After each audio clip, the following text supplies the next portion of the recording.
Hello YouTube, this is the Bucket coming at you today with my Springfield SA35 versus my FN Hi-Power P35. I went ahead and I picked this up when FN decided to discontinue the Hi-Power, and shortly after that Springfield came out. I was really excited about getting a Hi-Power clone made from a nice reputable company, and it took me a little bit of time, but I ended up picking this one up, and I'm going to compare it against my World War II under German occupation Belgian FN Hi-Power. So this is like a cherished member of my collection. I had always wanted a Hi-Power, and if I could get a Hi-Power, I wanted it to be a World War II Hi-Power, and this is the one that I got. Really pretty in good shape for the fact that it came back and it served in World War II and was taken back by a US GI. So, but most of you are going to be thinking, how does this line up with this Springfield? So the first thing I'll tell you is you pull it out of the box, you get your one magazine, comes in just under 2 pounds. You put it in your hand and it just feels great. One of the things that Springfield really did awesome about this gun is they adapted the grips. They contour to your hand really well. They fit in your hand really great. They flush up with the grip really awesome. When you hold an FN Hi-Power, these grips are really blocky and square, and it kind of makes you feel like you're firing a 2x4. So one of the things that I've never really liked about it was the grips that they originally came with. Mine, this was later on in the war when they were putting plastic grips on there. As far as the other specs, like I said, this is a little bit lighter. I think it's really comparable. You'll see that the Springfield has a matte finish opposed to the bluing that you would get on a traditional Hi-Power. This is a little bit later on in the war, so you can see some of the tooling marks. You can see some of the things that aren't quite perfect with this particular gun that I have here. But if you were to ask the bucket, I go ahead and I'm going to say bluing all day long. But none of the other guns that you're going to find of the Hi-Power clones are going to be blue. They're all going to be this matte finish. Gersan's going to have the same type of thing. And one of the things that I'm not as big of a fan of, but this is also a whole lot cheaper. One of the other things that they did is they did extend out the beaver tail. And if you look at the hammers, they did change the geometry of the hammer, because one of the things that these Hi-Powers were notorious for was slide bite. So one of the things that they did was change the geometry a little bit here on the beaver tail, but didn't extend it so much that it would look kind of off-putting, but just went ahead and changed that hammer a little bit. So hopefully it's not going to give you as much slide bite. And as I do, I rack the gun and do those types of things, you will see that it does not go ahead and pinch my hand as much. So that's a really nice upgrade.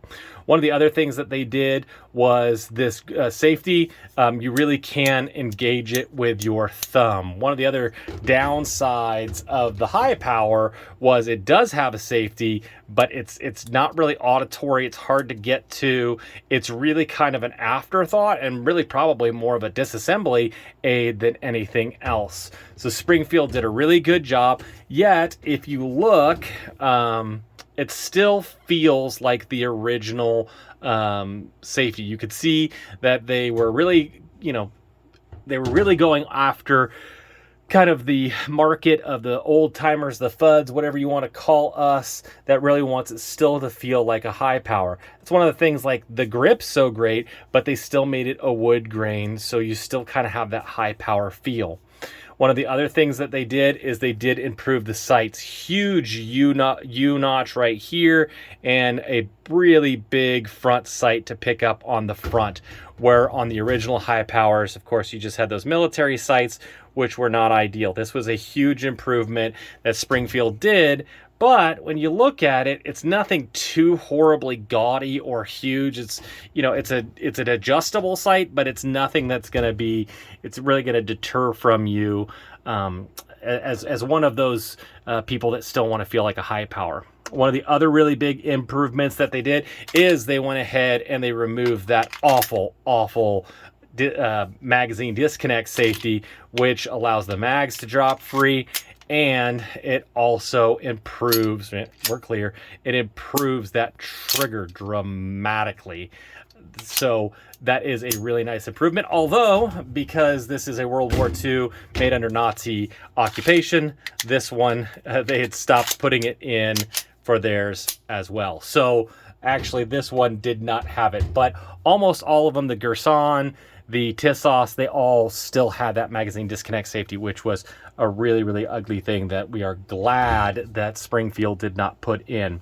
One of the other things that they did, and it's not in this, I'm not going to show on both of them, but when we go ahead and we disassemble this pistol, you'll see that it is like next to impossible to get the slide stop slide release out, and that's primarily due to one of the features that they put on that I am not a huge fan of, but they did it.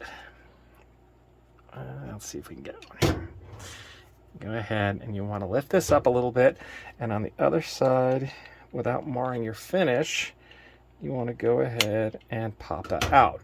So what they did is in the disassembly, they put a little notch on here. Where can you see it? Right here.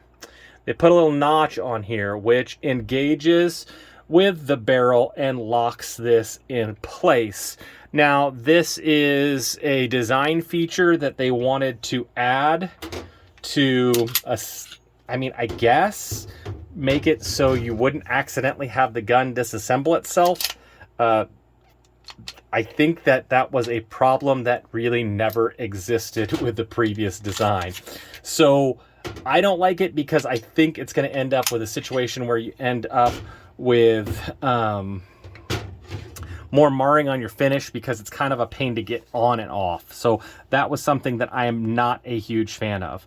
The other thing that you'll see is on this Hi-Power, if you look right there, this is loose and wobbly, where on the original, it's in there and it locks up tight. And I'll show you why that becomes a problem.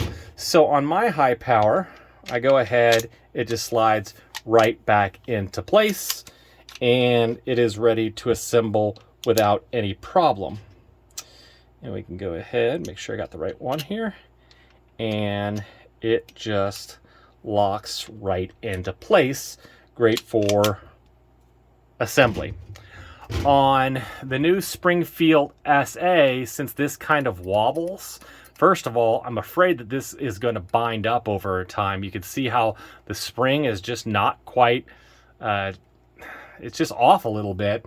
And when you actually reassemble the pistol, it didn't do it this time, but it actually can lock up and have some problems with reassembly.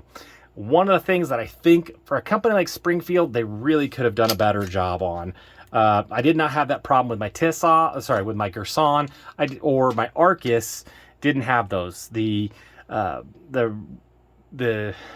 recoil spring rod just seemed to lock in a little bit better and a little bit tighter. So now this will assemble about the same, but again, you just want to go ahead and make sure that you do that to not mar up the finish. It does lock in pretty well without any huge problems.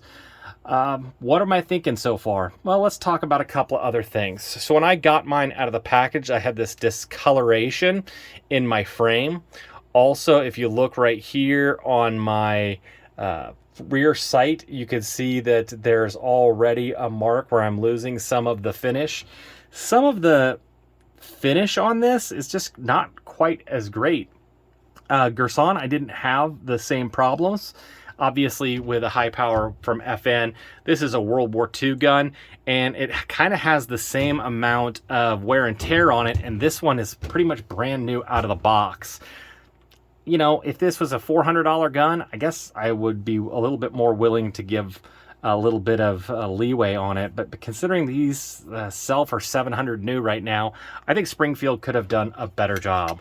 Also, for a $700 gun, I really think they could have given you a second magazine. So if you are really a gun guy and you really want to get something that is true to the original Hi-Power that that came out in 1935. I think they did a lot of really good things here. I think the improvements that they made, they really clearly tried to keep it to feel just like an original Hi-Power, but really fix some of the things that were a problem. The safety was like a really huge improvement. The sights giving you a rear adjustable and a huge U-notch, and not making it look so crazy ugly, I think they did a really good job on. I mean, the grip I'm absolutely in love with, and it still feels like a Hi-Power. Could they have done a little bit better on the finish? I think they could.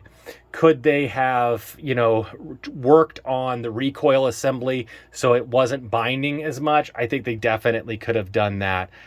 I see the idea behind the notch, the safety retention notch that they put in the disassembly lever, but I don't think it was something that really needed to be improved on. So, did they do okay? Yes. Is this $250 better than a Gerson? I'm not sold on it yet, but I am going to do a range time with this gun, so I'm going to go ahead and put it through the paces. I'm going to go to the Goat Whisperer's ranch. Maybe we'll get Tanfolio out to run her through the paces and see how she does. So I hope you really enjoyed this video. Please hit that like button. All the comments, the shares are really appreciated. And as always, you stay classy, YouTube. Little Baby Bucket, do you want to live in California? No. Why? Because I'm not a compliment.